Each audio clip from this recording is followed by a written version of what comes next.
Dokter Hakim ya. Mungkin dari unek-unek saya pribadi nih Pak Dokter. Kalau dulu kan saya berpikir begini ya, orang-orang tua dulu kita ini nggak pernah divaksin. Toh mereka sehat semua begitu.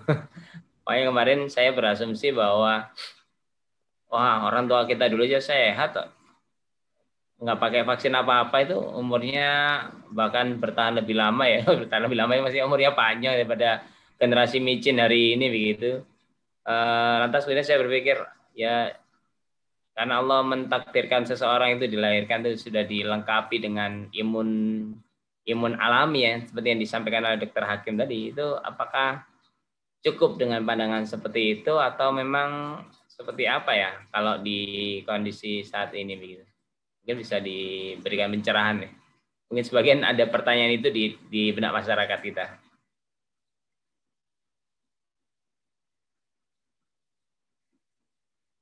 Di unmute dulu, dokter. Ya. Baik, alhamdulillah. Iya, mungkin itu pertanyaan berulang ya Ustaz ya. Jadi banyak sekali pertanyaan seperti itu bilang bahwasanya orang zaman dulu tidak pernah divaksin, toh juga tetap sehat seperti itu. Baik, kita sebagai seorang Muslim tentu memahami ya bagaimana kemudian konsep qada dan qadar begitu. Ada kemudian hal-hal yang memang itu sudah ditetapkan oleh Allah Subhanahu wa taala, ada hal-hal atau area yang di mana itu kita harus berusaha begitu, ikhtiar begitu. Nah, kita harus menundukkan posisi vaksinasi ini sebagai bagian dari ikhtiar seperti itu. Persoalan nanti ketika sudah divaksin masih sakit ataupun kemudian ada persoalan yang lainnya itu sudah di luar dari area di mana manusia menguasai. Tapi yang jelas ikhtiar ini yang kemudian harus kita tempuh dan salah satunya adalah vaksinasi. Terkait dengan vaksin juga sebetulnya dunia kesehatan saat ini sudah sangat terbantu dengan adanya vaksin-vaksin yang selama ini sudah ada. Mulai dari hepatitis, kemudian polio, kemudian difteri, pertusis, tetanus, itu terutama tetanus ya, terutama tetanus. Dulu ketika belum ada vaksin tetanus misalnya, bayi meninggal karena infeksi tetanus itu banyak begitu ya. Orang-orang juga datang karena infeksi tetanus itu banyak. Tapi sekarang ada kejadian bayi meninggal karena tetanus atau tetanus neonatorum itu sudah kita anggap sebagai kejadian luar biasa. Kenapa? Karena seharusnya ketika sudah ada vaksinasi itu sudah tidak ada lagi orang meninggal karena tetanus gitu, atau bayi meninggal karena tetanus. Nah, ini yang kemudian menjadi problem. Lalu kenapa kemudian ada yang tidak divaksin tetap sehat? Nah, itu yang kemudian tadi kita sebut sebagai herd immunity begitu. Ketika kemudian sebagian kecil masyarakat tidak divaksin dan tidak memiliki kekebalan terhadap suatu virus, tapi kemudian orang-orang yang lainnya gitu sudah pernah terinfeksi, atau kemudian orang-orang yang lainnya sudah diberikan virus sehingga memiliki kekebalan terhadap virus tersebut, maka orang-orang yang sedikit tadi itu terlindungi oleh orang-orang yang memiliki kekebalan di tempat yang lainnya gitu. Sehingga ya ini kan kemudian kita harapkan dengan adanya orang-orang yang kemudian tadi kita imunisasi, orang-orang yang tidak diimunisasi, ketika herd immunity ini sudah tercapai, bisa terlindungi orang-orang yang tadi itu. Seperti itu. Iya, iya. Ini ada pertanyaan yang masuk ini. Dokter Hakim, ada 2 pertanyaan nih. Yang pertama dari Mas Rofi, bertanya mungkin hampir sama dengan pertanyaan saya tadi ya. Apakah virus COVID ini bisa menyerang balita? Dan apakah balita juga menjadi objek yang perlu divaksin? Itu pertanyaan pertama. Sekalian ya, Dokter Hakim, untuk yang kedua. Ya. Ada pertanyaan dari Pak Rustam. Pak Rustam ini beliau bertanya, tolong dijelaskan tentang plasma darah. Apakah plasma darah ini bisa menjadi obat COVID-19? Begitu. Mungkin bisa dijawab dulu 2 pertanyaan itu. Baik, untuk yang pertama, apakah virus COVID ini bisa menyerang balita? Sejauh ini ada kemudian balita yang memang di swab dan juga hasilnya positif, terkonfirmasi COVID-19 gitu. Tapi memang jumlahnya tidak sebanyak orang-orang dewasa gitu. Tapi secara kasus ada gitu. Tapi kemudian kenapa balita ini tidak menjadi objek vaksin COVID? Jawabannya sebenarnya sederhana, karena memang COVID ini kan tergolong virus yang baru ditemukan. Vaksin yang ada pun juga adalah vaksin yang baru ditemukan. Nah, vaksin yang ada ini saat ini baru diuji cobakan pada orang-orang dewasa dengan kriteria umur tertentu itu tadi ya, 16 sampai 60 tahun. Belum kemudian ada penelitian vaksin ini diuji cobakan pada balita. Nah, karena dengan prinsip kehati-hatian dan supaya tidak membahayakan, karena belum ada bukti bahwasanya vaksin ini ke balita itu aman, sehingga vaksin ini untuk sementara tidak diberikan kepada balita. Mungkin kalau ke depan penelitian sudah dilakukan dan ternyata dipastikan bahwasanya vaksin ini aman untuk balita, mungkin bisa jadi seperti vaksin-vaksin yang selama ini sudah dilaksanakan, ada vaksin BCG usia 0 bulan, vaksin hepatitis B usia 0-24 bulan, 246 bulan, kemudian DPT sampai kemudian campak gitu ya usia 6 bulan. Mungkin itu sudah melalui proses penelitian dan itu dinyatakan aman, bisa jadi balita juga akan menjadi objek yang akan diberikan vaksin COVID. Tapi untuk saat ini tidak, belum ya. objek yang akan gitu. Tapi untuk bisa atau tidaknya ada kasus balita terinfeksi COVID. Ya. Yang kedua tadi.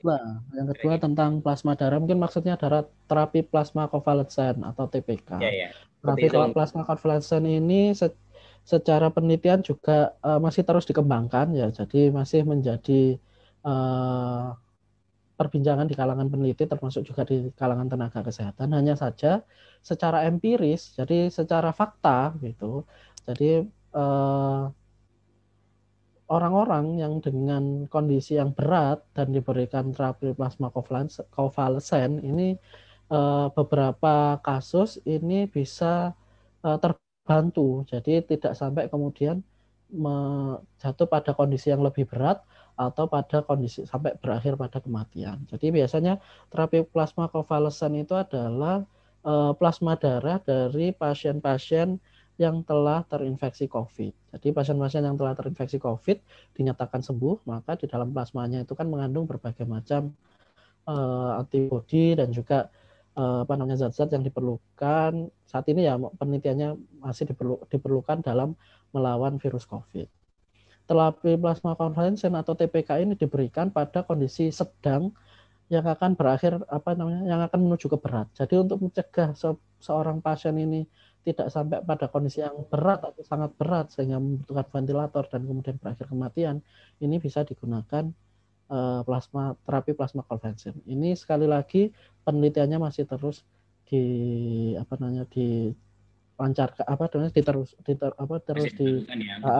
dilakukan.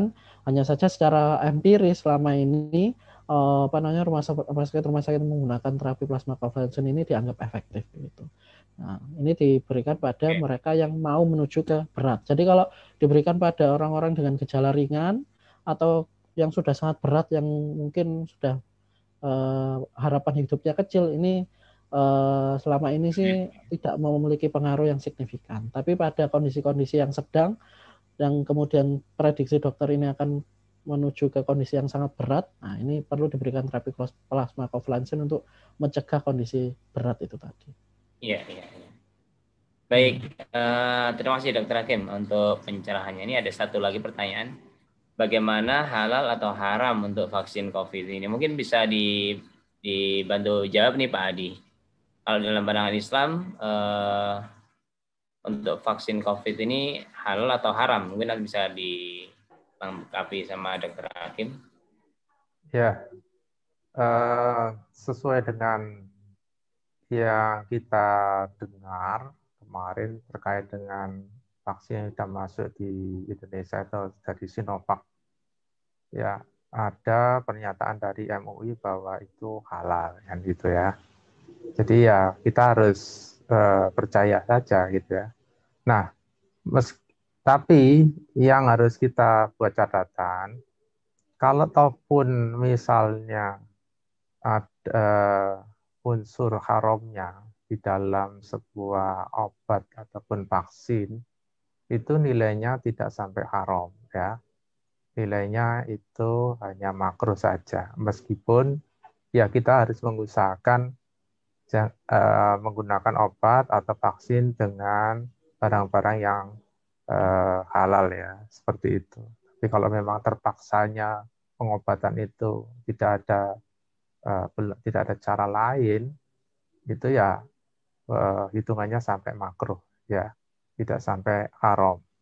Sebagaimana dulu yang dicontohkan oleh Rasulullah ketika Rasulullah itu membolehkan seseorang yang mengobati dengan air kencingnya onta. Nah, itu dihukumi oleh para ulama, para fuqaha, bahwasanya berobat dengan barang yang najis atau yang haram itu hukumnya makruh ya. Tapi insya Allah ini yang kemarin sudah disampaikan oleh MUI, ada pernyataan resminya vaksin itu halal ya, seperti itu. Baik. Mungkin dari Dokter Hakim ya, tidak tahu kalau di rumah sakit memang ada tulisan label halal atau hanya fatwa MUI ini. Karena ya namanya masyarakat kan juga butuh kejelasan ya, karena mungkin sebagai masyarakat kita sudah terlanjur kehilangan trust nih pada pemerintah yang mungkin kelihatan kalau kita lihat agak sedikit abai ya dalam tanda kutip ya, seolah-olah tenang saja, seolah-olah menggampangkan gitu. Mungkin ada sedikit fakta yang disampaikan Dr. Hakim. Baik, terima kasih. Kalau menurut saya pertanyaan seperti ini wajar ya ada di di Indonesia, apalagi dengan penjelasan Ustadz Adi tadi ya, masyarakat ini sedang kehilangan kepercayaan terhadap pemerintah seperti itu. Apalagi soal halal haram, karena memang selama ini tidak ada jaminan apa yang kemudian beredar di masyarakat ini sesuatu yang halal gitu. Tentu ini berbeda dengan kondisi negara ketika diatur oleh Islam. Ketika negara diatur oleh Islam, tentu sudah menjadi jaminan, sudah dijamin oleh negara bahwa setiap obat, setiap kemudian makanan, setiap kemudian produk yang kemudian beredar itu sudah dijamin kehalalannya gitu. Nah, karena ini kita tidak sedang diterapkan sistem Islam, maka keraguan-keraguan ini wajar bagi seorang Muslim, dan ini mungkin juga sebagai bentuk kehati-hatian begitu ya, sebelum kemudian menggunakan sesuatu dipastikan bahwasanya ini halal atau haram. Terkait dengan halal haramnya vaksin COVID, saya kira memang perlu ada lembaga yang memiliki otoritas khusus yang ditugaskan untuk ini ya. Sedangkan untuk kondisi saat ini, maka MUI diberikan amanah atau mandat untuk itu. Jadi kalau saya ya mengikuti apa yang kemudian disampaikan oleh MUI gitu. Apalagi yang kita pahami bersama bahwasanya benda itu hukum asal suatu benda itu kan mubah ya, sampai kemudian ada sesuatu yang ditemukan sesuatu yang mengharamkan. Jadi sesuatu yang ditemukan dalam suatu benda itu suatu zat yang haram gitu. Jadi pada dasarnya adalah mubah gitu. Dan saat ini lembaga otoritas yang ditunjuk itu dari MUI tidak menemukan sesuatu yang haram dalam vaksin gitu, sehingga disimpulkan di bagian akhir vaksin ini adalah vaksin yang halal.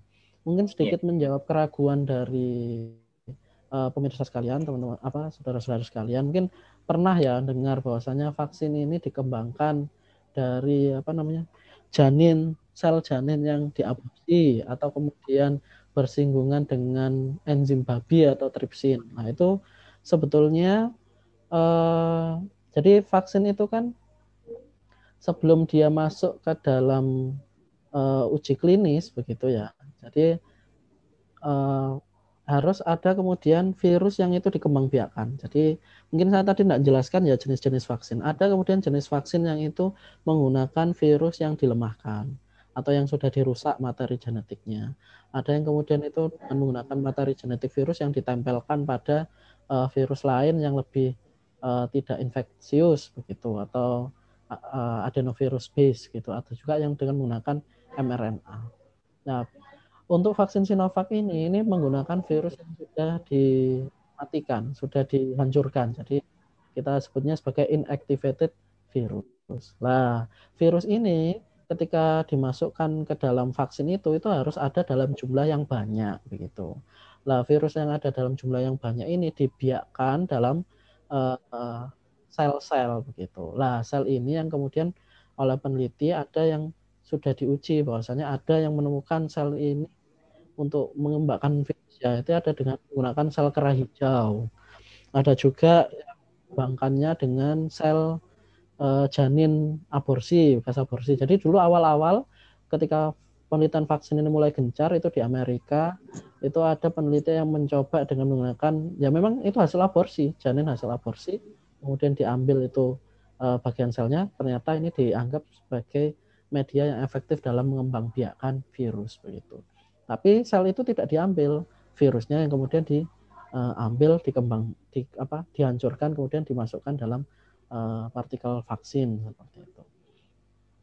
Ada juga kemudian penggunaan tripsin. Penggunaan tripsin ini juga digunakan dalam mempercepat proses pembiakan sel itu tadi. Itu juga dengan menggunakan tripsin. Jadi tidak pada vaksinnya secara langsung, gitu. Tidak pada virusnya yang masuk ke tubuh secara langsung, tapi itu ada sebagai media pengembangbiakan virus. Ketika virusnya sudah berkembang biak, sudah banyak, virusnya tok yang diambil, kemudian dimasukkanlah ke dalam media vaksin itu tadi. Tapi itu tidak semua vaksin ya harus kemudian betul-betul detail mencari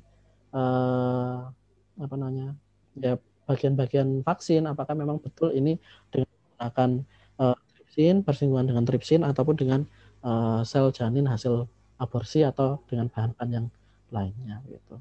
Tapi kembali kepada prinsip bahwasanya pengobatan dengan bahan yang najis pun, kalaupun itu memang bahan najis itu memang masuk ke dalam partikel vaksinnya, itu juga tidak sampai jatuh kepada keharaman, tapi kemudian makruh ya. Berbeda halnya dengan bahan-bahan yang memang itu memberikan berbahaya bagi tubuh, itu baru hukum pengobatan jadi haram. Jadi haram kita untuk berobat dengan sesuatu yang membahayakan tubuh kita. Sedangkan ketika itu terpaksa ada kemudian zat yang haram atau yang najis di dalamnya, itu tidak sampai tataran haram, tapi kemudian makruh ya menurut yang kita pahami bersama. Mungkin itu pandangan saya. Oke. Ya, menarik ini. Saya jadi ingat ini nih sebetulnya sambil nunggu teman-teman yang lain untuk bertanya ya. Saya kapan hari itu berkesempatan ke Thailand. Di Thailand itu ada pusat pusat studi halal ya. Ada laboratorium halalan center ya di Thailand. Saya nggak tahu kenapa justru ada di sana ini pusat halalan center ini. Jadi di sana para laboran atau yang petugas lab itu menceritakan bahwa di sana itu memang dia menjadi salah satu pusat rujukan untuk mengecek bahan-bahan itu halal atau tidak, atau mengandung hal yang haram atau tidak. Bahkan di beberapa perusahaan makanan atau perusahaan yang terkait dengan hal yang dikonsumsi oleh masyarakat, sebelum mereka memproduksi dalam jumlah besar, kadang mereka juga menguji sampelkan produknya itu di pusat halalan center itu di Thailand. Ini yang menarik ya. Nggak tahu kalau di Indonesia ada atau tidak. Tapi kalau menurut pandangan saya, benar apa enggak, ini mungkin Pak Adi juga bisa menyampaikan. Kalau di dalam sistem Islam nanti mungkin halal center ini juga mungkin nggak ada ya, karena semuanya harus halal. Jadi tidak perlu membuat lembaga khusus untuk halalan center ya. Istilahnya apa ya? Kalau dalam sekarang ini kalau kita melihat ambil contohlah perbankan di Indonesia, ada perbankan syariah. Berarti kan ada yang nggak syariah. Jadi ada sesuatu yang belum berjalan sesuai syariah di negeri ini, sehingga harus ada sebuah lembaga yang berlabelkan syariah gitu. Ya mungkin asumsi saya tadi juga seperti itu ya. Kenapa harus ada halalan center? Karena di sekitar masyarakat kita ini sesuatu yang halal itu bukan menjadi kebiasaan atau belum menjadi hal yang diberlakukan secara penuh ya di sebuah negara. ada pandangan Pak Adi terkait dengan hal ini? Mungkin menjawab Iya, masyarakat baik. terhadap halal atau haram ini. Ya. Jadi kalau ada badan yang khusus menginspeksi halal, itu berarti negaranya itu belum negara yang Syariah ya. melaksanakan syariat Islam secara penuh, kan begitu ya. Ya, sebagaimana tadi disampaikan di Thailand ya, seperti itu. Karena ya kalau di dalam sistem Islam itu kan kita ketahui bersama ya, mindsetnya mulai dari pemimpin dan rakyatnya itu ya halal haram itu jadi mindset kan begitu. Ya. Sehingga terutama para pemimpin yang memegang kekuasaan, ya kalau dia bertakwa pada Allah, ya pasti melaksanakan syariat Islam secara penuh, melindungi jangan sampai masyarakatnya yang Muslim itu memakan atau meminum dari barang-barang yang halal ya, baik itu dari Ya. segi zatnya ataupun dari segi perolehannya ya. Jadi tidak hanya zatnya saja yang diperhatikan di dalam masyarakat Islam, tetapi bagaimana cara memperolehnya ya, terkait dengan aktivitas ekonominya itu kan juga harus diperhatikan juga. Jangan sampai mungkin barang yang didapat halal, tetapi kalau caranya salah ya jadi haram kan begitu. Iya, Jadi betul. tidak hanya zatnya saja. Saya kira itu yang harusnya menjadi concern kita, karena saat ini kita ya wajar tadi ada pertanyaan itu meragukan ya. Semuanya pasti juga ketika sekarang kita makan apapun di Indonesia ini ya, di negara kita ini, kita pasti akan bertanya, pasti tetap bertanya kira-kira ketika ada produk baru itu ini halal apa enggak kan gitu ya, ini bahannya dari apa dan sebagainya. Jadi itu harusnya tidak perlu terjadi ketika memang dari pemerintahnya, dari negaranya sudah punya cara pandang yang sama dengan untuk menerapkan syariat Islam ya, dengan sendirinya pasti itu menjadi concern yang paling utama ya. Saya kira itu yang harus Iya, kita iya. perjuangkan bersama ya, untuk kebaikan kita Betul. semua. Saya jadi tergelitik ini Pak Adi. Saya kok jadi tergelitik ini. Berarti sebagian masyarakat kita ini, atau mungkin sebagian besar ya, masyarakat kita ini berarti masih punya iman ya. Artinya mereka masih peduli dengan yang halal haram ya. Artinya berarti kayaknya syariat Islam ini sudah menjadi apa ya? Menjadi pandangan sebagian besar masyarakat begitu ya. Juga Ya, mungkin kalau kita lihat dari besarnya arus beberapa artis yang hijrah, kemudian perbankan-perbankan yang juga mulai syariah, jual beli syariah, perumahan syariah gitu. Kita melihat masyarakat ini berarti kecenderungan mereka untuk terikat dengan hukum Islam ini sudah mulai membaik, kira-kira begitu Pak Di? Apa betul ya pemandangan saya?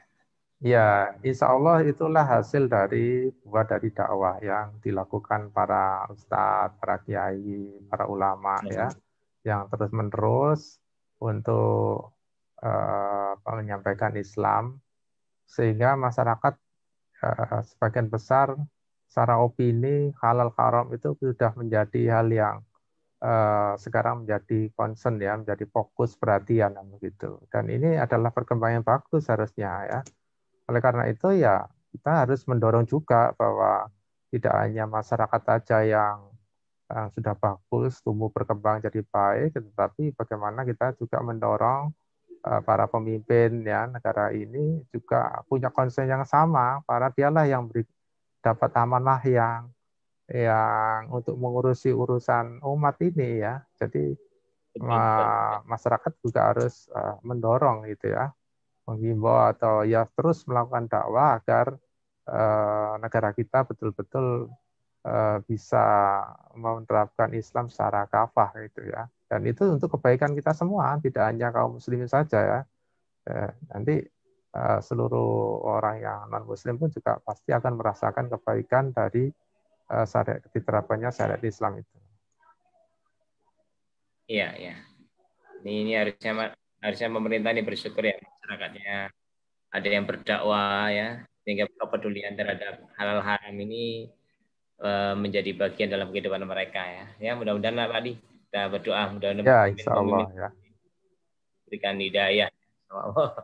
Dan teman-teman yang berjuang mendakwahkan, jangan putus asa, tetap semangat karena dakwah kita ternyata menjadi hasilnya bisa terlihat dari masyarakat yang peduli dengan halal haram termasuk di dalamnya ketika mereka memandang termasuk dalam menilai vaksin yang akan diberikan kepada mereka. Kira-kira begitu.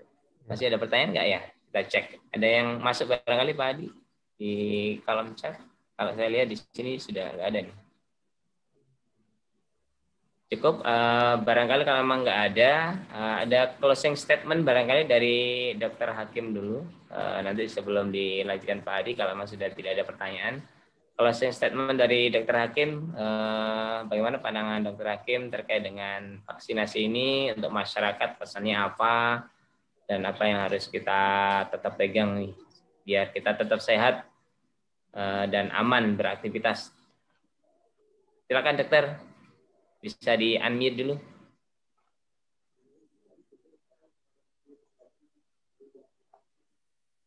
Bisa dibantu unmute? Ya, sudah. Sudah. Oke, silakan. Ya, baik. Mungkin singkat saja dari saya. Terkait dengan vaksin, kita harus yang pertama terkait dengan vaksin kita harus adil dalam menyikapinya. Jadi vaksin ini bukan kemudian sesuatu yang perlu ditakuti sebagaimana dengan banyak informasi yang selama ini beredar ya. Secara ilmiah sudah kemudian saat ini sudah dibuktikan bahwasanya vaksin ini memang perlu ya, diperlukan sebagai salah satu ikhtiar dalam penanganan wabah, dan kita meyakini hukum vaksinasi ini adalah sunnah sehingga akan berpahala bagi siapa saja yang mau melakukan vaksinasi. Kemudian yang kedua, tidak cukup kemudian vaksin saja tanpa kemudian melaksanakan protokol kesehatan, sehingga vaksin tetap berjalan sebagai salah satu ikhtiar. 5M ini sebagai ikhtiar dari masyarakat untuk mencegah penularan juga tetap harus dilaksanakan. Sedangkan 3T yang ini menjadi kewajiban bagi pemerintah ya untuk melakukan tes, tracing dan juga treatment, ini juga harus digalakkan ya. Tanpa kesemuanya itu saya kira pandemi tidak akan selesai dan mungkin akan terus berlanjut. Tapi semoga Allah SWT segera menurunkan pertolongannya untuk kemudian membebaskan Indonesia dan dunia dari wabah virus pandemi sehingga kemudian kita bisa beraktivitas normal kembali. Mungkin itu dari saya. Baik, terima kasih Dr. Hakim untuk closing statement-nya. Untuk Pak Adi, barangkali bisa juga memberikan closing statement Pak Adi buat masyarakat kita ini apa yang harus dilakukan sebagai bagian dari ikhtiar seorang Muslim ya. Mungkin juga nasihat apa yang perlu kita bantu nih pemerintah ini biar sama-sama lah kita bisa segera keluar dari pandemi ini. Ya, tadi sudah disebutkan oleh Dr. Hakim bahwasanya marilah kita sebagai individu di tengah masyarakat tetap melaksanakan 5M ya. Jadi yang mungkin M yang paling penting itu adalah memakai masker ya. Dan karena apa? Karena ya memakai masker itu melindungi kita dan orang lain. Ya. Jadi itu sebetulnya melaksanakan dari hadis Rasulullah ya, jangan membahayakan diri sendiri ataupun orang lain. Karena kita ketahui ada fenomena OTG ya, di mana bisa jadi diri kita atau orang lain yang sudah terinfeksi dan itu bisa menyebarkan virus yang menyebabkan COVID-19. Nah, itu akan bisa kita lakukan kalau kita mempunyai pandangan yang baik ya, bahwasanya itu adalah nilai ibadah. Sekaligus juga kita harus terus mendorong para pemimpin di negara kita agar tidak sekedar hanya melaksanakan tracing ya, treatment dan tes, tetapi juga melakukan pendekatan diri pada Allah, yaitu kembali kepada syariatnya Allah. Ya, dimulai dari diri kita dan kita mendorong semuanya agar apa? Ya agar Allah benar-benar menolong kita, agar tidak sia-sia apa yang menjadi usaha kita. Karena tanpa pertolongan Allah jelas tidak mungkin ya segala persoalan itu bisa selesai dengan baik, dengan barokah ya. Jadi ini menjadi perhatian kita semua, bahwasanya sakit itu juga datangnya dari Allah dan yang bisa mencabut, mengangkat penyakit itu hanyalah Allah. Saya kira itu yang menjadi perhatian kita semua, agar benar-benar kita bisa merasakan kembali kehidupan yang normal ya sebelum saat pandemi itu terjadi. Ya, terima kasih. Baik, Pak Adi, alhamdulillah luar biasa nih pendekatan iman yang harus dimulai dibawa ya.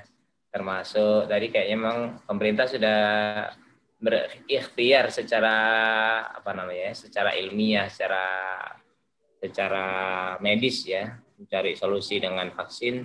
Tapi kayaknya perlu memang dibarengi dengan pendekatan keimanan ya, ketakwaan kepada Allah Subhanahu wa taala seperti yang disampaikan oleh Pak Adi tadi.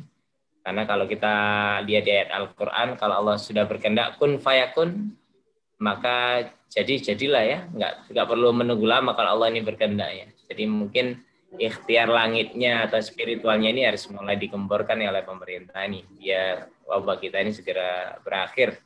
Pendekatan diri pada Allah, terikat dengan syariat-syariat Allah, ini yang perlu terus kita ingatkan kepada masyarakat juga kepada pemerintah agar Allah segera mengangkat wabah ini. Karena di dalam satu ayat Al-Qur'an, wa may yattaqillaha yaj'al lahu makhrajan. Ya, barang siapa yang bertakwa kepada Allah, maka Allah akan memberikan jalan keluar. Nah, rupanya ini kita harus sering ingatkan pemerintah agar bertakwa kepada Allah sehingga Allah memberikan jalan keluar buat kita semua. Saya kira itu Pak Adi dan Dr. Hakim, terima kasih sudah bisa hadir di tengah-tengah kita hari ini memberikan pencerahan. Mudah-mudahan setelah ini kita sudah tidak mengalami kebingungan lagi terkait dengan vaksin ini dan bagaimana sikap kita sebagai seorang muslim menghadapi keadaan seperti ini, sehingga mudah-mudahan menjadi ilmu yang akan memberikan pencerahan sekaligus melapangkan hati kita agar tidak terlalu stres ya dengan keadaan, biar imun kita terus naik. Saya kira itu.